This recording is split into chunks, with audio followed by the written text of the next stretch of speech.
issue. It is able to withhold information regarding an act of rape.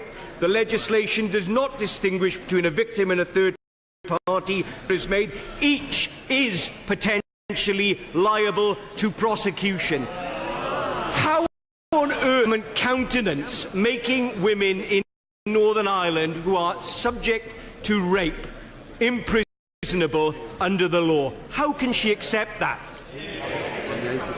Minister. The fact is, Mr. Speaker, we are not doing so. To the honourable lady, there is clear guidance on the form that makes the legal position very clear, and we hold that as an exception for precisely these reasons. Questions to the Prime Minister. Tom Tugendhat. Question 1, Mr. Speaker.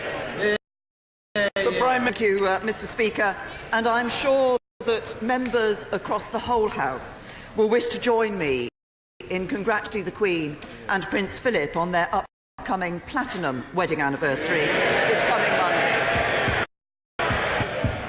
They have devoted their lives to the service of our country, and I know the whole House will wish to offer them our very best wishes on this special occasion.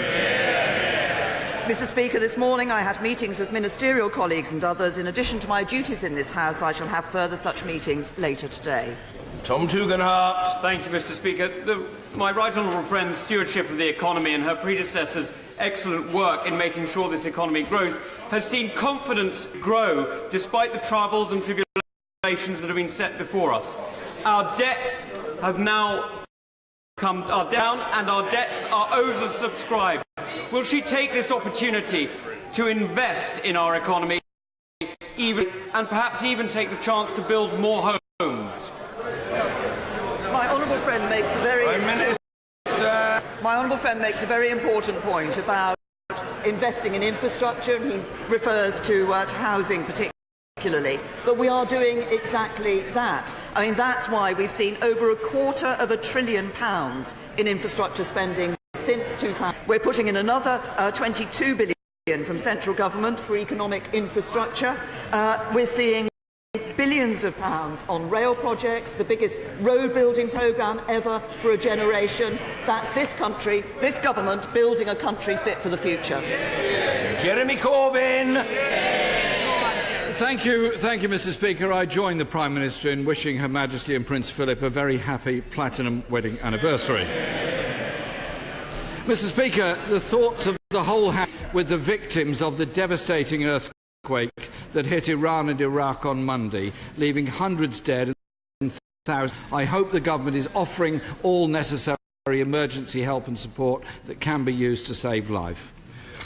I also hope, Mr. Speaker, and I'm sure the House will, join me in sending our deepest sympathies to the family and friends of the late Carl Sargent, the Labour Assembly member in Wales, who very tragically died last week. Mr. Speaker, crime is up, violent crime is up, and police numbers are down by 20,000.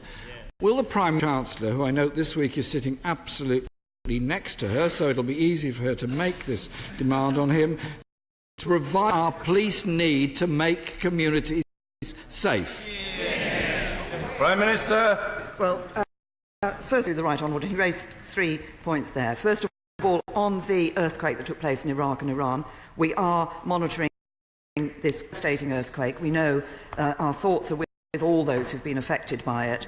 We're looking at the situation. We do stand ready to provide humanitarian needs if requested. So the government will do what is necessary, and we will stand ready to help. Also join with him in offering condolences to the family and friends of Carl Sargent. And I'm sure that goes for everybody across this whole House. Now, he raised the issue of crime and policing. In fact, crimes traditionally measured by the Independent Crime Survey were third since 2010.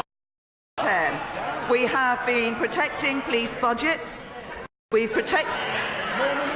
we're putting more money into counter-terrorism policing. But what matters is what the police do and how they deliver. And as I say, the crime survey shows that crime is down by nearly a third since 2010.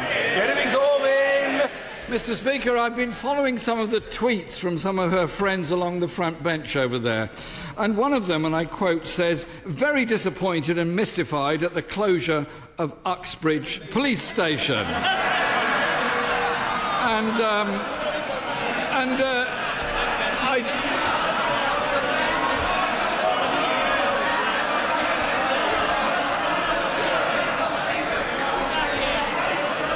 Just for the want of any doubt, Mr. Speaker, that came from the Foreign Secretary, who is also... To hear about the Uxbridge Police Station. Jeremy Corbyn.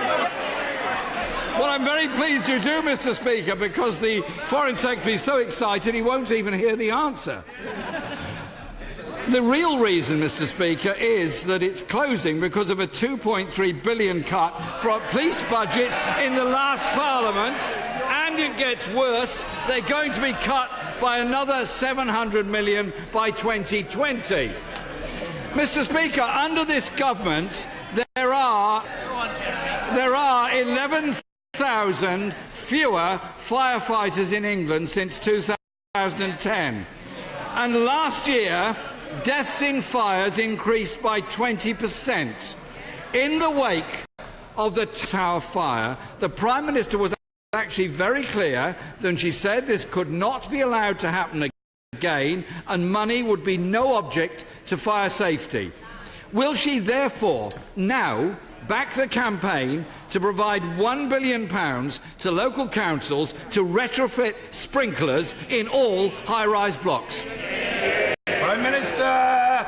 Well, first of all, on the first question that the Right Honourable Gentleman raised, the first issue that he raised, he might not have noted the Crime Commissioner in London is the Mayor. Yeah.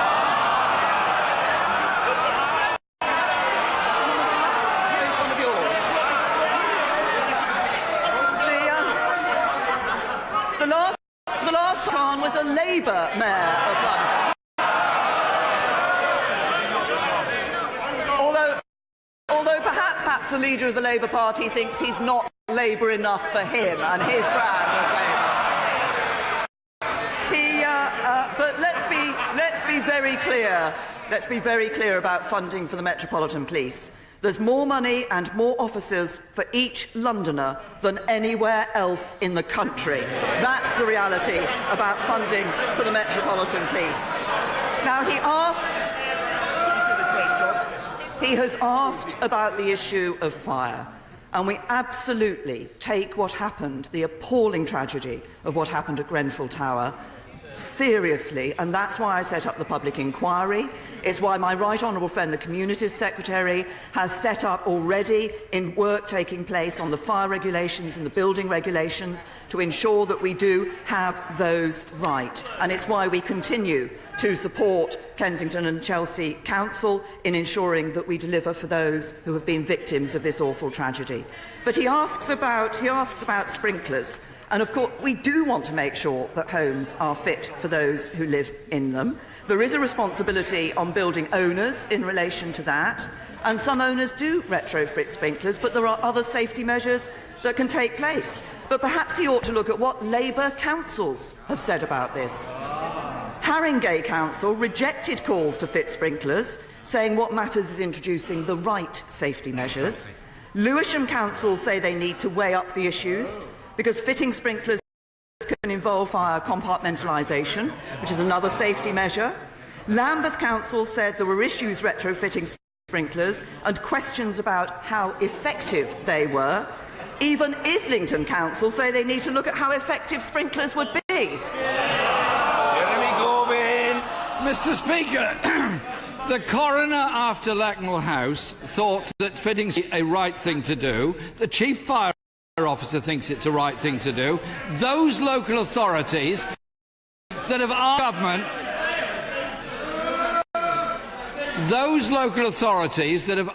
central government for support to retrofit sprinklers have all been refused by her government. Surely we need to think about the safety of people living in socially rented high-rise blocks.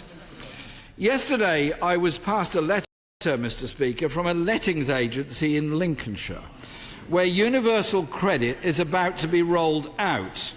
The agency, and I have the letter here, the agency is issuing all of its tenants with a preemptive notice of eviction because universal credit has driven up arrears where it's been. And the letter, and I quote, says, the letter says, and I quote, GAP property cannot sustain arrears at the potential levels universal credit could create. Will the Prime Minister universal credit so it can be fixed, or does she think it is right to put thousands of families through Christmas in the trauma of knowing they're about to be evicted because they're in rent arrears because of credit? Prime Minister. Can I say to the right honourable gentleman, there have been concerns raised in this House previously over the issue of people managing their budgets to pay. What we see is that after 4 months, the number of people on universal credit in arrears has fallen by a third. Now, it's important that we do look at the issues on this particular case. Now, the right honourable gentleman might like to send the letter through. I know in an earlier Prime Minister's questions, he raised a specific case of an individual who'd written to him about her experience on Georgina. As far as I'm aware, he has so far not sent that letter to me, despite the fact that I asked for it. Mr. Speaker, I am very happy to give the Prime Minister this letter. I suspect it's not the only letting agency that's sending out that kind of letter. She might be aware that food bank usage has increased by 30% in areas where universal credit has been rolled out. 3 million families are losing an average of $2,500 a year through universal credit. The Child Poverty Action Group estimates more than 1 million in poverty due to cuts imposed by universal credit. If those aren't reasons enough to pause the rollout, I don't know what there are. And, Mr. Speaker, last week, Chief Executive... Order. Mr. Morris, calm yourself. You're seated in a prominent position. Quiet. It will be good for your well-being. Jeremy Corbyn. Thank you, Mr. Speaker. Last week, the Chief Executive of NHS England, Simon Stevens, wrote, "The budget for the NHS next year is well short of what is currently needed. A&E waiting time target hasn't been met for 2 years. The 62-day cancer waiting time target hasn't been met since 2015. So again, can the Prime Minister speak ensuring that the budget does give sufficient funding to our NHS to meet our people's needs?" Prime Minister. First of all, on the first issue that the right honourable gentleman raised, can I remind him yet again, universal credit is ensuring that we are seeing more people in work and able to keep what they earn. He talks about what Simon Stevens says about the National Health Service. Yes, let's look at what Simon Stevens says about the National Health Service. The quality of NHS care is demonstrably improving. Outcomes of care for most major conditions are dramatically better than 3 or 5 or 10 years ago. He said, what's been achieved in England over the past 3 years? More convenient access to primary care services. First steps to expand the primary care workforce. Highest cancer survival rates ever. Big expansion in cancer check-up. Public satisfaction with hospital inpatients at its highest for more than 2 decades. That's the good news of our National Health Service. Well, it's very strange, Mr. Speaker, that the Chief Executive of NHS providers, in the middle of the longest and deepest financial squeeze in history, I've got a pretty good idea they know what they're talking about. Let me give the statistic. The number of people waiting more than 4 hours in A&E has gone up by 557%. 2 weeks ago, Mr. Speaker, the opposition, the Tories over there, were very noisy when You are the government, we're the opposition, you're in opposition to us. It's not complicated. It's not complicated. But if the opposition sooner where you're going. 2 weeks ago, Mr. Speaker, I raised the question of cuts in school budgets. Teachers and parents telling MPs what the reality of it was about. The Prime Minister was in denial. Every Tory MP was in denial. This week, 5,000 head teachers from 25 counties wrote to the Chancellor saying, "We are simply asking for the money that is being taken system to be returned." Will the Prime Minister listen to head teachers and give a commitment that the budget next week will return to school budgets so that our schools are properly funded? Prime Minister! Well, can I say to the right honourable gentleman, actually I think this is a major moment. He has got something right today. We are the government and he is the opposition.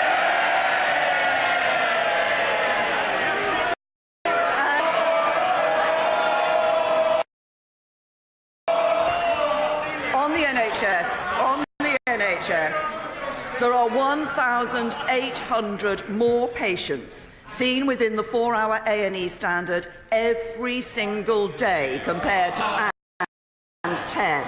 And he talks about school funding. We are putting more money into our school budget. We are seeing record levels of funding going into our schools. And this government is in decades that has actually gripped the issue of a fair national funding formula, and we are putting that into practice. But you can only put record levels of money into your NHS and your schools with a strong economy. And what do we see? What do we see as the result of policies that this Conservative government has put into place? Income inequality down under the Conservatives, up under Labour. Unemployment down under the Conservatives, up under Labour. Workless households down under the Conservatives, up under Labour. Deficit down under the Conservatives. He's planning a run on the pound. We're building a Britain fit for the future.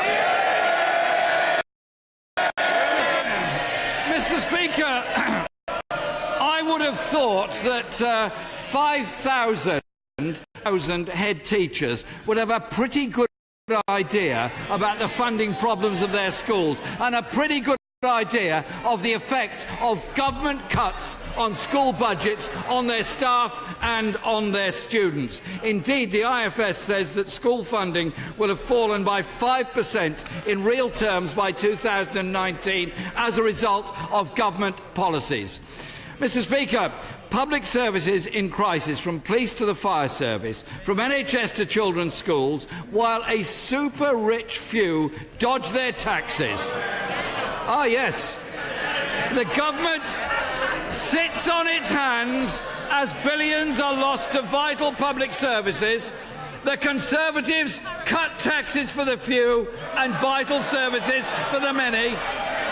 It's not just that there's one rule for the super-rich. Order. I apologise for interrupting the right honourable gentleman.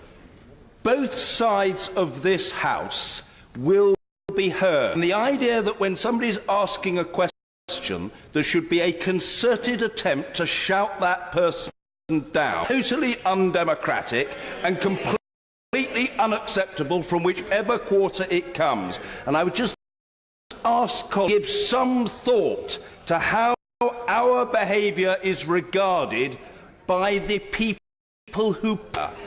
Jeremy Corbyn. Mr.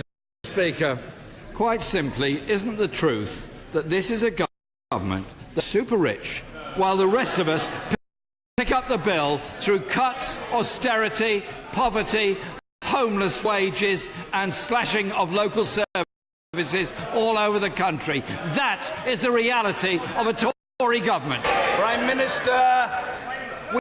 We have taken £160 billion extra in as a result of taken on tax avoidance and evasion. The tax gap is now at its lowest level ever. If the tax gap had stayed at the level it was under the Labour Party, we would be losing the equivalent of the entire police in England and Wales. We, in the Conservatives, are building a Britain that's fit for the future.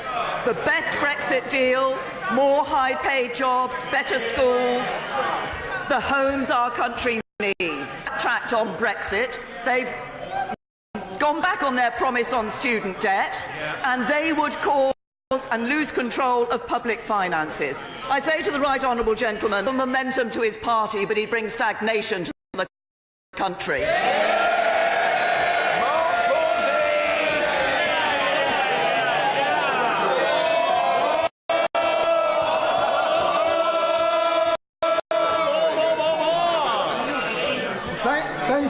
Thank you, Mr. Speaker.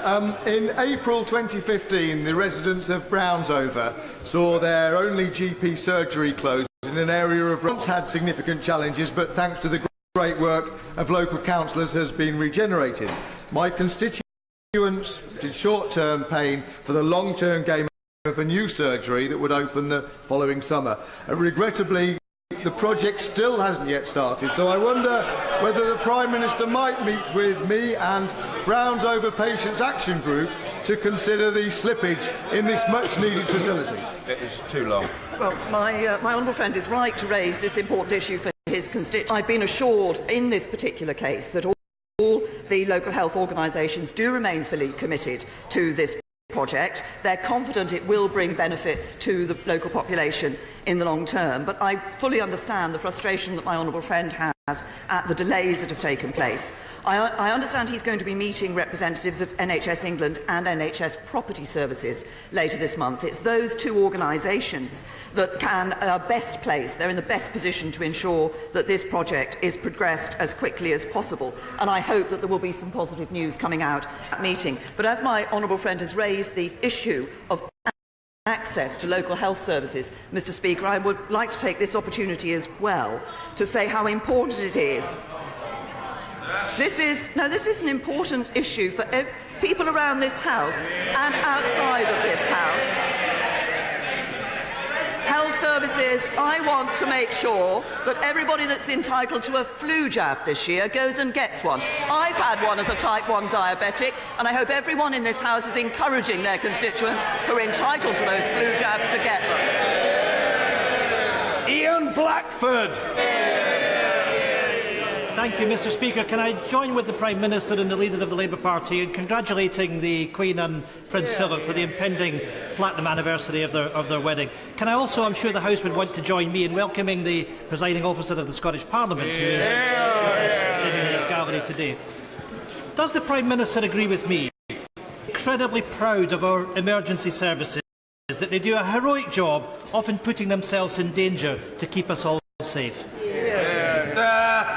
Well, first of all, can I join the right honourable gentleman in welcoming the presiding officer of the Scottish Parliament to see our proceedings today. And as I have said previously in this chamber, I'm happy to confirm that our emergency services do an amazing job. I was very pleased at the Pride of Britain Awards to be awarding posthumously in the name of PC Keith Palmer, who, of course, work to keep this place safe, but other police officers, the Leader of the Opposition and the Leader of the Liberal Democrats, gave awards to other police officers who had also done what they do and other emergencies towards danger when most of us would run away from it. Too long. Ian Blackford. I associate myself with the remarks of the Prime Minister. However, Mr. Speaker, Scottish Fire and Police are the only forces in the United Kingdom to be charged VAT. Frontline services of £140 million since 2013 has now raised this issue 30 times in this chamber. Well, the UK government now gives Scotland's back at £140 million and scrap the VAT. This has been a long-standing SNP campaign. We will...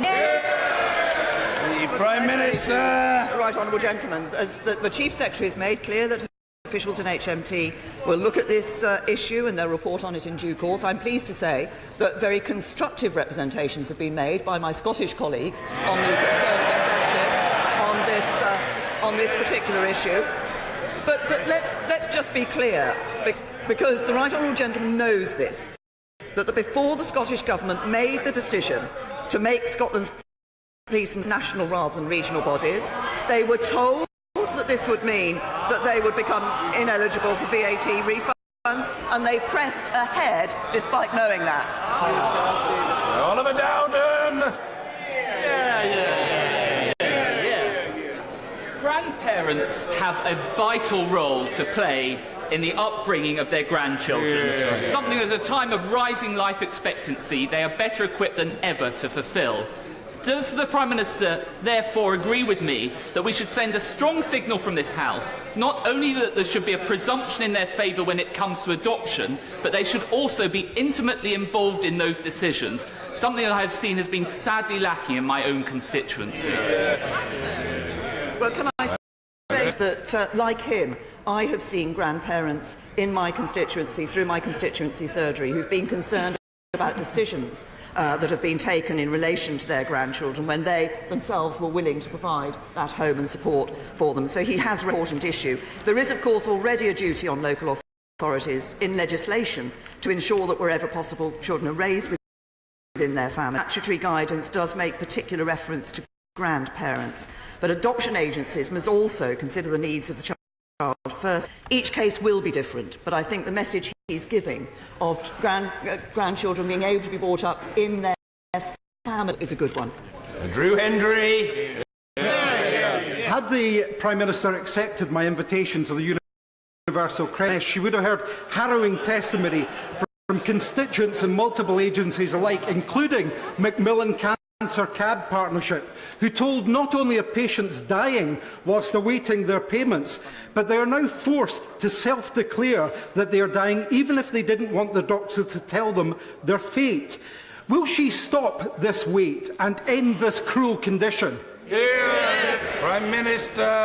I've made the point earlier about the importance of universal credit. We have made changes in the implementation of it, and we are listening to the concerns that are being raised. We are making more advanced payments available. But the Honourable Gentleman might also recognise that thanks to the unprecedented devolution of powers to Scotland that we have given, including over welfare, the Scottish Government have the ability to take a different path if they wish to. So action in Holyrood might be here. Michael Tomlinson. Thank you, Mr. Speaker. Mr. Speaker, we're leaving the European Union. And as the EU withdrawal bill goes through the House of Commons, does the Prime Minister agree with me that it's part of our job as members of Parliament, some might even say it's our duty as members of Parliament, to scrutinise that legislation, to debate considered amendments which seek to improve the bill and which are constructive and which seek to ensure a smooth transition of our laws from the EU to the UK, and importantly, that we come together and deliver Brexit for our country and for the British people? Prime Minister. My honourable friend is right. We will be leaving the European Union on the 29th of March. And there is, of course, a lively debate going on in this place, and that's right and proper, and that's important. And there are strong views held on different sides of the argument about the European Union, on both sides of this House. What we are doing as a government is listening to the contributions that are being made. We are listening carefully to those who wish to improve the bill, and I hope that we can all come together to deliver on the decision that the country took that we should leave the European Union. Caroline Harris. Thank you, Mr. Speaker. It's been almost a year since I stood in this chamber, told my personal story and asked for a children's funeral fund to be established. The Leader of the House recently expressed her sympathy for such a fund, and I have written to the Chancellor and I have urged him such a fund in next week's budget. Will the Prime Minister add her voice to mine and ask her Chancellor's provision a reality? The Honourable Lady has been a passionate campaigner on this issue and very thoughtfully shared her own personal experience with this House. And we recognise what an incredibly painful experience it is to lose a child. And I know that the whole House are in sympathy with those who do experience such a tragedy each year. Sadly, thousands of families do that. Now, what has happened is that we've put in place a piece of cross-government work to look at this whole question of how we can improve support for bereaved in a variety of ways. That piece of work is being led by my honourable friend, the Parliamentary Under-Secretary of State for Youth Justice.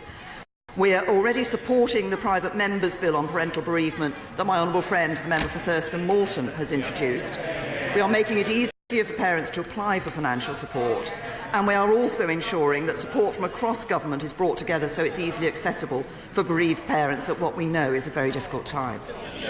Nigel Mills. Will the Prime Minister join me in praising the work that community transport providers like a CT for TC in Amber Valley provide right across the country?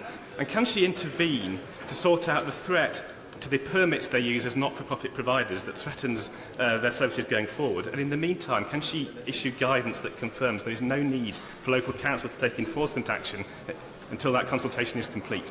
Prime Minister. Well, we community transport operators do provide vital services connecting people and communities and reducing isolation. I was very pleased to visit a number of weeks ago, take a ride on one of the community buses that is provided within the Wokingham Borough that services part of my constituency. The Department of Transport does remain committed to supporting community transport operators, has no intention of ending the permit system, and to support this, DfT has recently written to all local authorities in Great Britain to explain how they can comply with the regulations without negatively impacting on operators and passengers. Progress is excessively slow. Let's try to speed up. Stephen Gethins. Mr. Speaker, the Prime Minister, I know, is aware that BIFAB, a firm that supplies the energy sector, might enter administration. This would put 1,400 jobs in Fife, Lewis and elsewhere in Scotland under threat. Can I ask the Prime Minister to work with BIFAB, its workforce, the Scottish Government and Fife Council to do all they can, and what specific action she can take? Well, I'm happy to give the honourable gentleman that assurance. I was able to discuss this matter very briefly with the First Minister of Scotland yesterday when I met her, and I'm pleased to say that my honourable friend, the member for Devizes, as a minister in Bays, spoke to the relevant minister in the Scottish Government, Paul Williamson, yesterday about this issue, and we stand ready. Bays, HMT and the Government stand ready to work with the Scottish Government and others that the best result can be achieved. Thank you, Mr. Speaker. Our NHS is a national treasure and we must be bold to protect it. Each week my constituents struggle to get an appointment at their doctors, whilst our fantastic doctors are stretched to the limits, struggling to recruit. To safeguard our NHS, will the Prime Minister look at making medical students sign a contract, committing them to working within the NHS for the first 5 years, stopping the brain drain of our newly qualified doctors overseas? Well, this is an important issue, and my honourable friend is right. We do need more GPs. That's why we're increasing the number of places at medical schools by 1,500, and the first 500 of those will be available next September. The specific point that she raises about committing people who've been trained to work in the NHS. The Department of Health has been looking at ways in which we can maximise our investment in medical education, and they've asked Health Education England to raise and to report back early next year.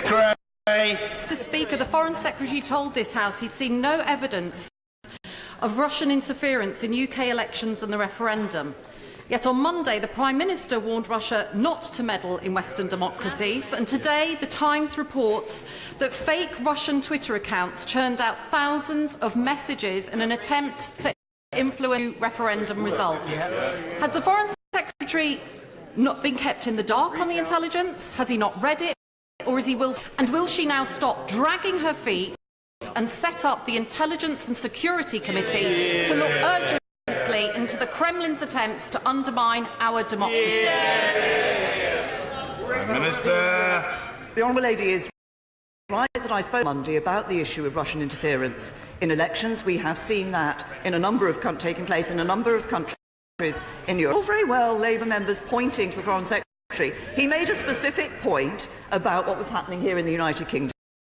And if they let each I gave on Monday, they will see that the examples I gave of Russian interference were not in the United Kingdom. But she raises the issue about the Intelligence and Security Committee, and it is being established today. Keep Malthouse.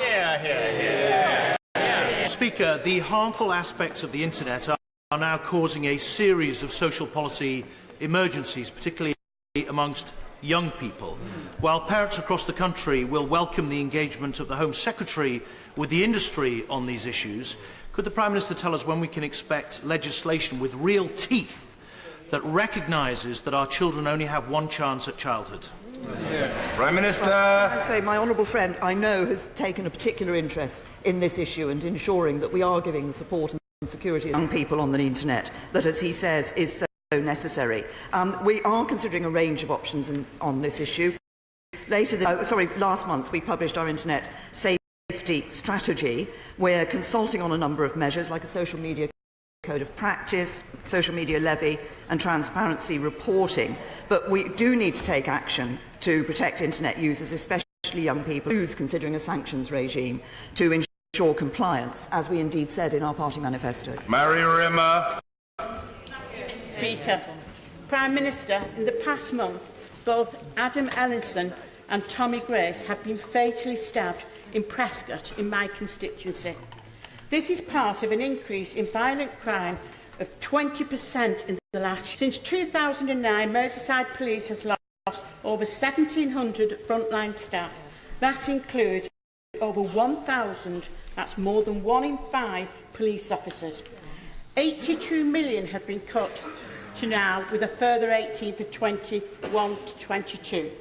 How will you, Prime Minister, use the budget to address the public's rightful expectation of more police on the streets? Merseyside budget has not been protected. Can I say, first of all, to the Honourable Lady, that of course I'm sure the sympathies of the whole House and the thoughts of the whole House are with those who've been so injured and stabbed in the way that the Honourable Lady has referred to. And of course we are concerned about criminal acts of this sort that take place. The question, as I've said earlier in other answers, we have been protecting police budgets. We have protecting police budgets, and of course we do see a higher percentage of police officers now actually on the front line. Paul Masterton. Thank you, Mr. Speaker. In July 2016, a 20-year-old man called Samuel Ciorni arrived in Barhead from Romania. 3 weeks later, in broad daylight, he held a shard of glass to the throat of a 14-year-old schoolgirl, forced her into bushes outside a local supermarket and raped her. Last week, he was sentenced to 9 years in prison. Can the Prime Minister explain what this government is doing to stop dangerous individuals like Samuel Ciorni entering our country? And can she assure my constituents that Brexit will not result in the weakening or undermining of the security cooperation with our partners in the EU? Can I say to my honourable friend, he also raises an absolutely appalling and horrific crime, and I know that the thoughts of members across the House are with the victim and her family. I can assure him that in this specific case the Home Office will be pursuing deportation action against the individual. I understand he met my right honourable friend, the Home Secretary, and she will be writing to him with details further shortly. He makes a wider point, though, about the continued work that we will have and partnership and cooperation we'll have with the EU27 once we've left the European Union. I'm very clear as I speak that we want to maintain that cooperation on security and on criminal justice and law enforcement matters. It's important to us all. Stephen Lloyd. Thank you, Mr. Speaker. The Child Poverty Action Group recently published some figures that showed, as a consequence of the cuts to universal credit and the benefits freeze, single parents with children stand to lose, on average, £2,380 per annum from the family. I would ask the Prime Minister, with her government ministers, planning an absolute evisceration of single parents, whether today she feels a sense of shame. We're grateful. Prime Minister. Thank you, Speaker. As I've said in answer to a number of questions on universal credit, I believe that the introduction of universal credit is very important in helping people get into work, helping more people get into work, and also in ensuring that people can earn more of what they pay. Of course, we look at the implementation and the impact that implementation is having. And as I've said, we have made a number of changes in the way it's being implemented. So credit itself is the right thing to do because it is enabling more people to get into the workplace and helping them when they're in the workplace. Zach Goldsmith. With recent events in Zimbabwe and total electoral chaos now in Kenya, will the Prime Minister join me in celebrating the hugely successful elections this week in Somaliland? Yes. And with direct help from this country, from our government, the National Election Commission in that country has conducted a template election described by the International Observer Mission as peaceful, transparent, fair and totally uncontested. What's more, the winning candidate has announced that one of his first acts will be to legislate against FGM as a direct consequence of work by a British campaigner, Nimco Ali, who deserves this House of Prime Minister. My honourable friend raises an important issue. This government is pleased at the work that we have done to support the government in Somalia to ensure that we can see those elections taking place in the way that my honourable friend has said, and we continue to do that. I was pleased myself to chair the Somalia conference that took place here earlier this year, and I'm very pleased to hear of the intention to deal with the issue of female genital mutilation. This is an important issue that's raised by a number of members across this House. We want to see it dealt with not just in Somalia but here in the United Kingdom as well. Missy Brabin. Thank you, Mr. Speaker. A couple in my constituency have had their application for universal credit delayed because the mum doesn't have any photo ID. She can't afford a passport and she doesn't drive. So they now have to wait for both her dentist and her doctor to provide identification. Now, with all the other chaos of universal credit, will the Prime Minister step in, show some common sense and transfer legacy identification from legacy benefits over to universal credit so these unnecessary delays don't give my constituents more pain and suffering? I say to the lady that I'm sure that she will appreciate in dealing with these benefits that we ensure that it is those who are entitled to them who are receiving them, and we do look and continue to look at how we are implementing universal credit, and I'm sure that if she would care to write with the King to the Secretary of State Work and Pensions, he will look at it. Johnny Elphick. Thank you, Mr. Businesses at the Dover front line are now preparing to leave the European Union. Will the government consider earmarking at least £1 billion in the upcoming budget to make sure that we are ready on day one, deal or no deal, and prepared for every single eventuality?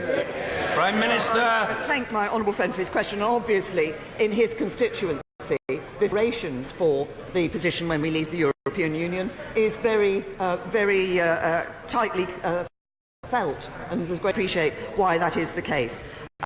We have already made funds available for the preparations and work that is necessary across government in preparations for Brexit, and of course we will be looking at what further work is necessary to ensure that we are ready. We hope we're going to get that good deal, and we're working to get that good deal, but either way there will need to be some changes from the government point of view, and we're ensuring that the resources are there to do that. Sir Vincent Cable. Yesterday, the Brexit Secretary gave a pledge in the City freedom of movement would be preserved for bankers and other members of the financial services industry. Why can't the same pledge be given to other key economic sectors like manufacturing and agriculture? We have, Prime Minister. As we look towards will be introduced once we leave the European Union, we're very clear about the need to ensure that we take into account the needs of our economy. That's precisely why my right honourable friend, the Home Secretary, has asked the Independent Migration Advisory Committee to look at this issue and make recommendations to the government. James Doddridge. Thank you. Given the recent events in Zimbabwe, what support can Her Majesty's government provide to help their country's recovery, both economically but also in terms of their democratic system? Prime Minister. My honourable friend point is we've all seen what has been taking place in Harare. We are monitoring those developments very carefully. The situation is still fluid, and we would urge restraint on all sides because we want to see an avoidance of violence. Of course, our primary concern is the safety of British nationals in Zimbabwe, and that are a certain political situation. We do see reports of unusual military activity, so we would recommend British nationals in Harare to remain safe until the situation becomes clearer. But on the point my honourable friend has specifically raised, we're currently providing bilateral support to Zimbabwe of over £80 million per year, and part of this is to support economic reform and development, just as he says. Mr. Speaker, this week will mark 6 months since the tragic attack at the Manchester Arena. Will the Prime Minister join me in once again paying all of those who responded so brilliantly to the aftermath? The Prime Minister will also be aware that the costs associated with now imposed on the city are well in excess of £17 million, costs which the government agreed to meet. Today, these monies have yet to be reimbursed. Would she today give a clear and categoric commitment that these monies will be reimbursed at the earliest opportunity? Prime Minister. First of all, can I say to the honourable lady that are to be with those, all of those who were affected by this terrible attack that took place in Manchester. I myself, as well as the victims immediately after the attack, I also met some of the victims and those who were involved a matter of weeks ago and talked to them about the long-lasting impact that this has on them. And she has raised an important issue. What I can say to her is funding issue. We'll be responding in full by the end of next week, but I would expect that response to confirm that the majority of funds will be made available. As I do in Barnet, the Prime Minister represents a constituency in the Greenbelt, so will she assure the House that this will never weaken protection for the Greenbelt? Prime Minister. We've been very clear about our position in relation to the Greenbelt, and indeed we confirmed that in the Housing White Paper that we set out, where we were very clear about that too. We do want to see more homes being built in this country. It's important that we see more homes being built, particularly in London, but there are many opportunities to do that which don't affect the Greenbelt. Angela Eagle. Mr. Speaker, earlier in the year the Prime Minister told that she was the only person that could offer strong and stable leadership in the national interest. With her cabinet crumbling before her eyes, can she tell us how it's going? Prime Minister. Let me say to the right honourable lady what we see this government. I've spoken about some of the things earlier. Deficit down, unemployment down. We've seen more record sums going to our schools, and a government determined, with a clear plan as set out in my Florence speech, a clear best Brexit deal for this country. She's a member of a party that can't even decide what it wants from Brexit, let alone set a plan for it. John Barron! No serious negotiation would normally allow one side to try to dictate financial terms before the wider terms were known. In preparing to embrace the world when it comes to WTO rules, will she please ignore the siren voices and defeatist voices who got Project Fear and our need to join the euro wrong? Well, can I say to my honourable friend, what we want to do is to make a good, close partnership, a special partnership with the remaining EU 27, so that we can continue to see good trade as far as possible, tariff-free and as frictionless as possible between companies here in the United Kingdom and those in the EU 20. So want, as he indicates, to have trade deals around the rest of the world to ensure that we are taking the advantages of the opportunities those trade deals give, because it means more prosperity and more jobs here in the UK. Tansing Desi. Thank you very much, Mr. Speaker. Being good, Sir and I from Maidenhead and Slough, I would like to first of all place our gratitude to the Prime Minister and indeed half of a cabinet my aid recently to help increase our majority from 7 to 17,000. We couldn't have done it without you.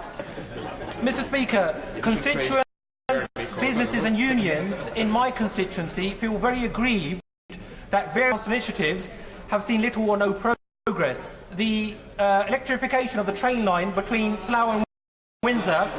Order. I am trying to be accommodating to colleagues, and I want to hear, but the rest of the question must be just that. One sentence and a question mark at the end of it. Mr. Speaker, could the Prime Minister please assuage the concerns of my constituents and reassure them that the Western Rail link through will be treated as a priority matter so that it is dealt with immediately? Thank you.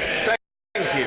The Prime Minister. I'm pleased to say to the honourable gentleman that we are putting significant sums of money into transport infrastructure, into rail infrastructure. Crucially, of course, we are electrifying the Great Western Main Line, which will be of benefit to Slough and to Maidenhead. Finally, Ian Stewart. Thank you, Mr. Speaker. Will the Prime Minister join me in welcoming the decision by the people of Australia in favour of same-sex marriage?